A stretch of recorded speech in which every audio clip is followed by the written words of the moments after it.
Movement of inertia of a thin uniform rod of mass m and length L about an axis passing through its midpoint and perpendicular to its length is I naught. Its movement of inertia about an axis passing through one of its ends and perpendicular to its length is. तो एक rod है जिसकी length L है, मास m है, एक access जो उसकी centre से पास हो रही है, रॉड उसके अबाउट घूमती है और उसका मोमेंट ऑफ इनर्शिया उस एक्सेस के अबाउट होता है आई नॉट।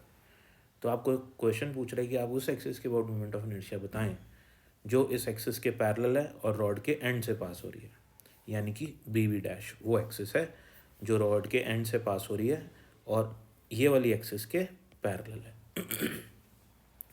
तो हमको बी वी डैश के अबाउट मोमेंट ऑफ इनर्शिया निकालना है।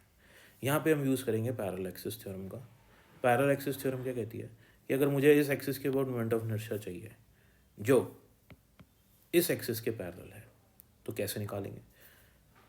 तो पैरेलल एक्सिस थ्योरम कहती है I dash will be equals to, I dash means moment of inertia about this axis will be equals to moment of inertia about this axis plus md square, where m is the mass of this rod and d is the perpendicular distance between the two parallel axes.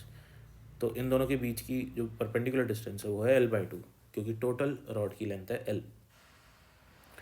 यहाँ पे ध्यान देने वाली बात ये है कि ये वाली जो एक्सेस होनी चाहिए, ये जो हमने आई नॉट लिखा है, ये जो मोमेंट ऑफ इनर्शिया होना चाहिए ये इस बॉडी के सेंटर ऑफ मास से पास होना चाहिए, जो कि यहाँ पे क्वेश्चन में हो ही रहा है। तो सेंटर ऑफ मास से पास होने वाला moment of inertia I naught M D square, D की जगह वैल्यू सब्स्टिट्यूट करेंगे L/2, L/2 का स्क्वायर हो जाएगा L/4। सो इस एक्सिस के अबाउट मोमेंट ऑफ इनर्शिया होगा I naught plus ml square by 4. That will be the final answer to this question. Thank you for watching.